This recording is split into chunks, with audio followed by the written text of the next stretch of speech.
शव यात्रा। अमरपुर नाम के एक गांव में विमल हलवाई अपने 2 छोटे बच्चों और बीवी के साथ रहता है। विमल की पत्नी ज्योति भूत प्रेत जादू टोने में बहुत माना करती थी। इसका बिल्कुल विपरीत विमल इन चीजों को दक्यानुसी माना करता था। रोज की तरह विमल अपने मिठाई की दुकान जाने के लिए निकलने की हड़बड़ी में होता है। मैं निकलता हूँ ज्योति, देरी हो जाएगी, दुकान भी खोलनी है मुझे। अजी ध्यान से, आज अमावस्या है। रास्ते में कोई कपड़ा या कुछ भी गिरा हो तो उसे लांग मत दीजिएगा, बगल से चले जाइएगा। अरे ऐसे तो तुम मुझे पागल ही कर दोगी क्या? हाँ, मैं नीचे देखकर चलूं कि सामने से कोई गाड़ी घोड़ा आकर मेरे ऊपर से चला जाए? दोनों हालत में तो मेरी ही मौत है। अरे क्यों सुबह सुबह इतनी अपसुगनी बातें कह रहे हो जी? मेरे गांव में तो ऐसा आंखों के सामने होता हुआ देखा है मैंने, इसीलिए कहती हूँ, वरना मुझे क्या, पड़ोसी को तो नहीं कहना चाहती मैं। पति हैं आप मेरे, इसलिए बोल रही हूँ। विमल अपनी मिठाई की दुकान चला जाता है। दुकान पर पहले से ही ग्राहकों की लंबी लाइन लगी हुई थी।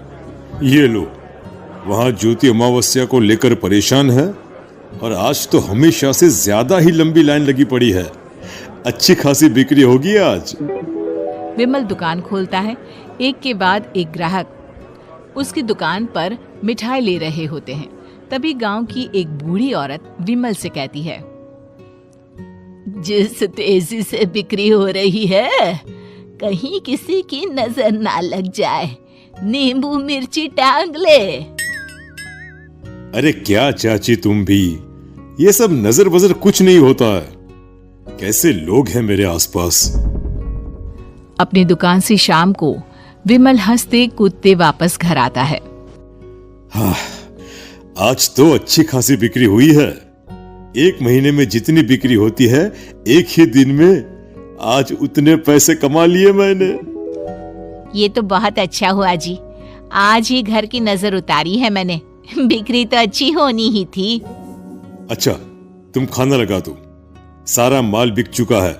मुझे शहर जाना होगा, कुछ चीजों की जरूरत पड़ेगी। रात भर मिठाई बनाऊंगा, तब जाकर कल सुबह दुकान खोल पाऊंगा। खाना खाकर विमल शहर जाने के लिए निकल पड़ता है। सुनिए जी, ध्यान से जाइएगा। चौरस्ते पर किसी जादू टोने की चीज पर पैर मत रख दीजिएगा। हे भगवान, हद हो गई ज्योति, ये तो मैं जा रहा हूं। विमल गुस्से से शहर जाने निकल पड़ता है। रात का काला घना अंधेरा, चांद की एक भी किरण ना होने के कारण अंधेरे में कुछ भी देख पाना मुश्किल था। जंगल के बीच के एक अधकच्चे रास्ते से विमल जा रहा होता है।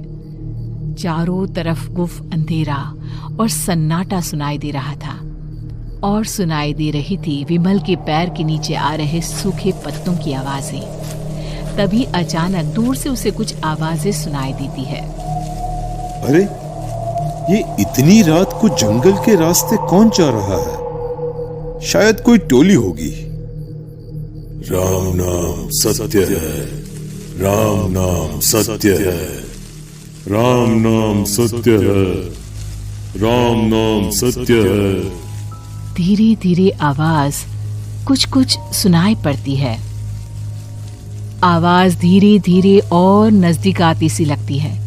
विमल देखता है कि उसके सामने से सजी धजी सफेद कपड़े में लिपटी एक अर्थी निकल रही है, जिसके साथ 5 लोग ही थे। 4 आदमियों ने उसे कंधा दिया हुआ था। एक मटका लिए आगे आगे बढ़ रहा था। विमल के बिल्कुल सामने आकर अर्थी रुक जाती है। उसमें से एक आदमी विमल से कहता है, अरे भाई, जरा अर्थी को कंधा लगाना, मैं बहुत थक गया हूँ, बड़ी मेहरबानी होगी। हाँ भाई, कंधा तो मैं लगा दूं, पर रात को 12 बजे ये शव यात्रा, इस समय कौन अर्थी ले जाता है? तभी विमल को ऐसा लगता है कि शव में से आवाज आई, ये आवाज। मजबूरी है भाई, आप कंधा दीजिए, मैं रास्ते में सब बताता हूँ आपको। विमल अर्थी को कंधा दिए चल रहा होता है कि उसे ऐसा लगता है कि हाथ में मटका लिए जो आदमी शव के आगे चल रहा है उसके पैर उल्टे हैं। क्या हुआ भाई, हकला क्यों रहे हो? वो आपके साथी के पैर उल्टे। विमल अपनी बात पूरी भी नहीं कर पाता कि वो देखता है कि उस आदमी के पैर तो सीधे ही हैं। अरे नहीं, कुछ नहीं, मुझे शायद वहम हुआ होगा। धीरे धीरे सब आगे बढ़ रहे होते हैं। तब विमल को अचानक लगता है मटके में से एक हाथ बाहर आ रहा है। विमल घबरा जाता है। इसके पहले वो कुछ बोल पाता, कल्लू कहता है, मेरा नाम कल्लू है। हम 6 दोस्त थे, जिसमें से एक को तो तुम सोया हुआ देख रहे हो। इतनी पक्की दोस्ती थी कि जैसे हम सब सगे भाई हैं। पर किस्मत का कोई क्या कर सकता है। आज से 4 साल पहले एक नदी में हम सब नहाने गए थे, जिसमें डूबकर राजेश की मौत हो गई। किसी मजबूरी के कारण हमें उसकी अर्थी को रात को ही शमशान घाट ले जाना पड़ा। हम 5 उसे ले जा रहे थे।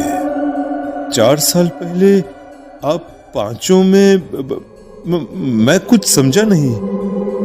मंकू अपनी गर्दन पीछे घुमाकर अपनी आंखें बड़ी बड़ी कर बीमल से कहता है, अरे भाई, पूरी कहानी खत्म होने दो, फिर बीच में बोल लेना, ठीक है? तभी रास्ते में एक हादसे में अपने दोस्त के साथ हम सभी मर गए। वो सामने देखो, हमारा दोस्त।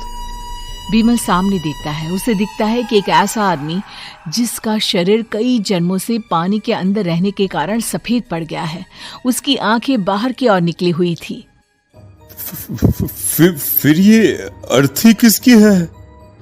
अर्थी के साथ के लोग अर्थी को नीचे रखते हुए एक साथ बीमल की ओर देखते हुए कहते हैं, तुम खुद ही देख लो। बीमल शव पर से सफेद कपड़ा हटाता है। शव की जगह खुद को ही देखकर बीमल के होश उड़ जाते हैं। वो शव बीमल की ही थी।